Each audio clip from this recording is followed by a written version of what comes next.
कहानी सुना रहा हूँ मैं, आप ये सुन कर के जाइए। 2 मिनट की कहानी है, हो सकता है आपके जीवन बदल जाए, आपका परिवार बदल जाए, आपकी सोच बदल जाए, आपका जीवन अच्छे से चलने लगे, आपका परिवार में कोई झिकझिक लड़ाई झगड़ा ना हो। तो सास और बहू की लड़ाई से परेशान होकर के एक बेटा बाज़ार जाता है, बाज़ार से एक जहर की डिब्बी लाता है, ला करके और अपनी पत्नी को वो हाथ में दे देता है और कहता है ये एक धीमा जहर है, इससे आदमी एकदम नहीं मरता है, इससे धीरे धीरे मरता है। इसको सास ससुर जो तुम्हारे हैं उनके खाने में मिला देना, धीरे धीरे करके 1 महीना में ये मर जाएंगे। लेकिन एक शर्त है कि किसी को पता नहीं चलना चाहिए। तुम रोज़ झिकझिक करती थी, इसलिए पूरे मोहल्ला पड़ोस में सबको पता है कि आप इससे लड़ती हैं। तो ये आपको 15 दिन और 1 महीना अपनी सास और ससुर की सेवा करना है, अच्छे से खाना खिलाना है, नए नए पकवान खिलाना, किसी को शक ना हो, और तुम धीरे धीरे करके इस जहर को खिलाते रहना। और 15-20 दिन में, 1 महीना में ये दोनों मर जाएंगे।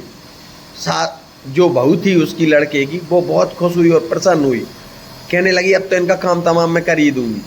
बहुत खुश होने लगी और बड़ी अच्छे पकवान बना के रोज़ सास के लिए ससुर के लिए खिला रही है, पैर दबा रही है कि जी आपका 1 महीना में जी मर ही जाएंगे। खूब सेवा समार करी। धीरे धीरे जैसे 15 दिन पूरे होते हैं तो सास ससुर में भी बदलाव आ जाता है। जो भी बाज़ार से सामान लाते हैं वो अपनी बहू के लिए देते हैं।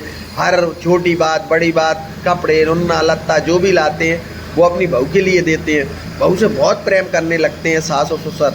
अब बहू से रहा नहीं जाता और कहने लगी, अपने पति आता है और कहती है कि अब मैं मेरे सास ससुर किससे ऐसा नहीं करना चाहती, ये तो मुझसे तुम बहुत बड़ा पाप करवा रहे हो, इसका पाप तुम्हें भी लगेगा मुझे भी लगेगा, ये जहर अपन नहीं देंगे।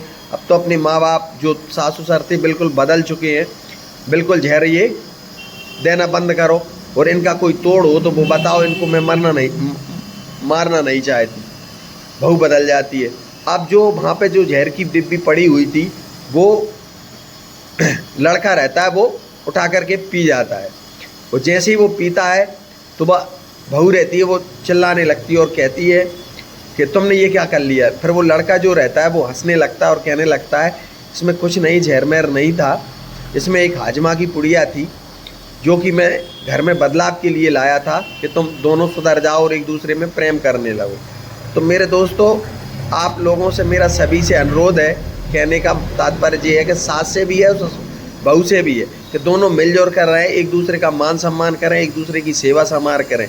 बहू को सेवा अपने माता पिता की सेवा जो करती थी उस तरीके से करें तो अपने सास ससुर भी संतुष्ट हो जाएंगे। उस सास ससुर का दायित्व है कि बहू को ताने ना मारें, उससे जो काम बिगड़ रहा है उसको बिगड़ने दें, उसको सुधारने की कोशिश करें, उसमें बहू को बताने की कोशिश करें। धीरे धीरे अपनी बहू सब समझ जाएगी और अपना परिवार चलता रहेगा। और आपका परिवार यदि सही चलेगा तो समाज में आपका मान सम्मान प्रतिष्ठा भी बढ़ेगी, सम्मान भी बढ़ेगा। धीरे धीरे समाज के लोग कहेंगे कि इनके परिवार में कभी लड़ाई झगड़ा नहीं होता, इनका परिवार कितने सही तरीके से चल रहा है। तो मेरे दोस्तों, गलत दोनों पक्षों को सही सोचना पड़ेगा, तभी आपका काम बनेगा, नहीं काम बिगड़ जाएगा। जय श्री राधे, जय श्री श्याम। वीडियो पसंद